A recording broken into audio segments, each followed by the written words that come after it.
Hello friends, welcome to chapter talks part 7 मेरा बचपन class 5th NCERT की book से चैप्टर लिया गया है जिसका नाम है मेरा बचपन।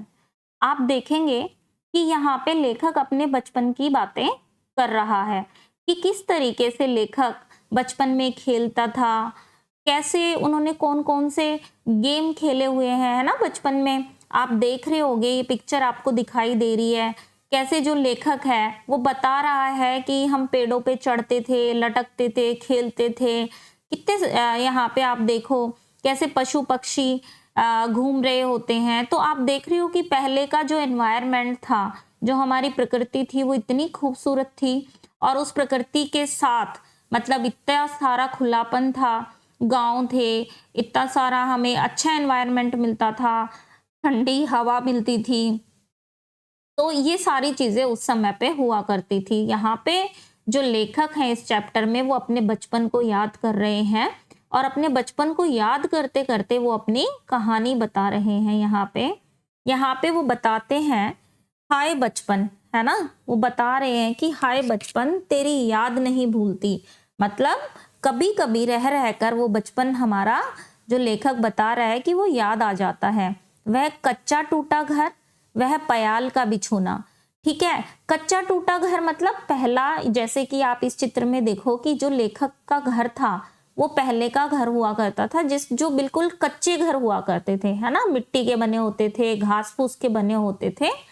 तो और लेखक क्या कह रहा है, वह पयाल का बिछोना। पयाल क्या होती है बच्चों? पयाल होती है सूखी घास।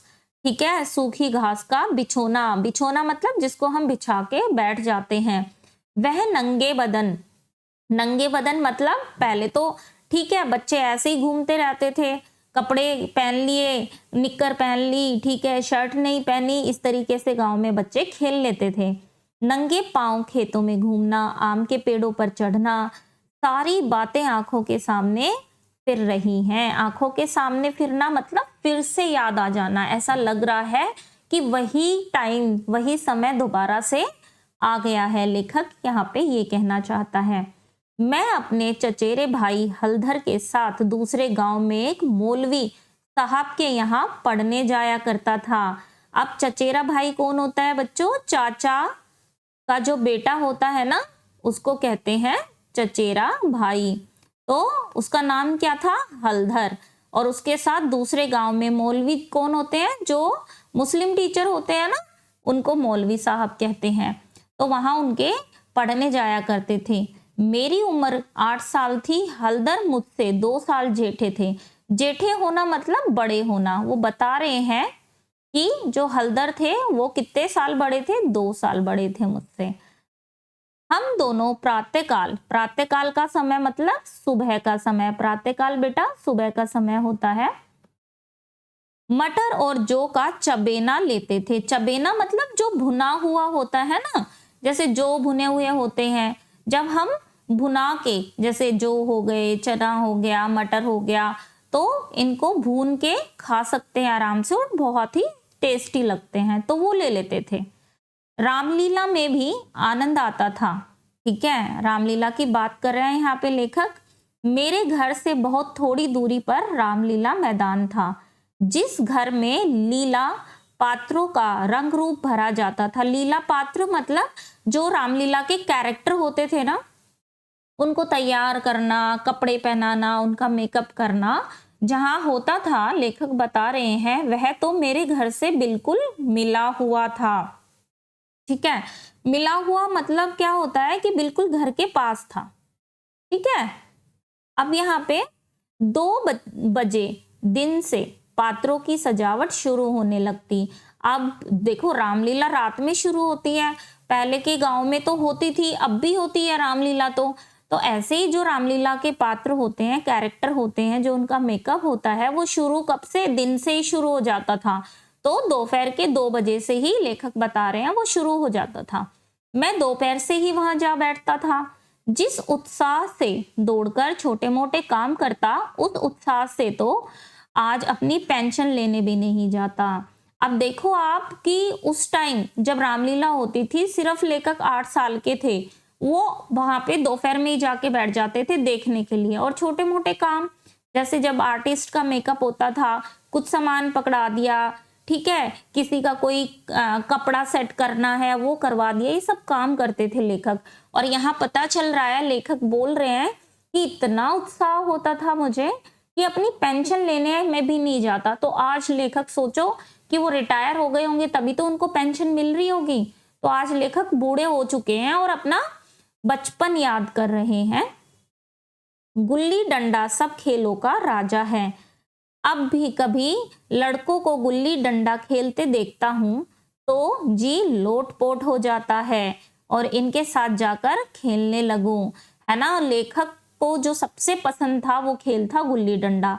और देखते हैं जब लेखक किसी को तो उनका मन होता है बच्चों को देख के कि मैं भी अब इनके साथ खेलूं। ना लॉन की जरूरत, ना कोर्ट की, ना थापी की, मजे से किसी पेड़ से एक टहनी काट ली, गुल्ली बना ली और 2 आदमी भी आ गए तो खेल शुरू हो गया। अब लेखक यहाँ पे क्यों पसंद करते हैं गुल्ली डंडा का खेल? क्योंकि इतना आसान खेल होता है। जैसे यहाँ पे बता रहे हैं ना, लेखक बता रहे हैं कि कोई और गेम होता है जैसे क्रिकेट खेलना है कुछ, तो बहुत बड़े ग्राउंड की जरूरत होती है, लॉन की जरूरत होती है, ठीक है, बहुत सारा सामान भी चाहिए। लेकिन गुल्ली डंडा इतना आसान गेम है कि कोई पेड़ की टहनी ली, फटाफट से गुल्ली बना ली और 2 बंदे भी आ गए, 2 आदमी भी आ गए तो खेल शुरू हो गया। फिर लेखक बता रहे हैं विलायती खेलों में सबसे बड़ा एब है।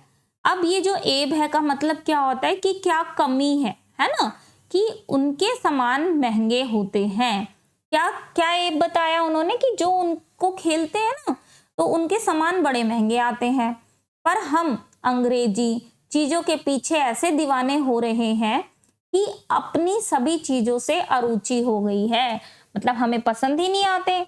आजकल होता है ना, पहले देखो आप जो ये पिक्चर देख रहे हो कैसे गुल्ली डंडा खेला जा रहा है, कैसे पूरे ग्राउंड में खेलते थे, पीछे देखो विलेज का यहाँ पे पौधे दिखाए गए हैं, कैसे कच्चे घर हैं, आराम से सब खेल रहे हैं।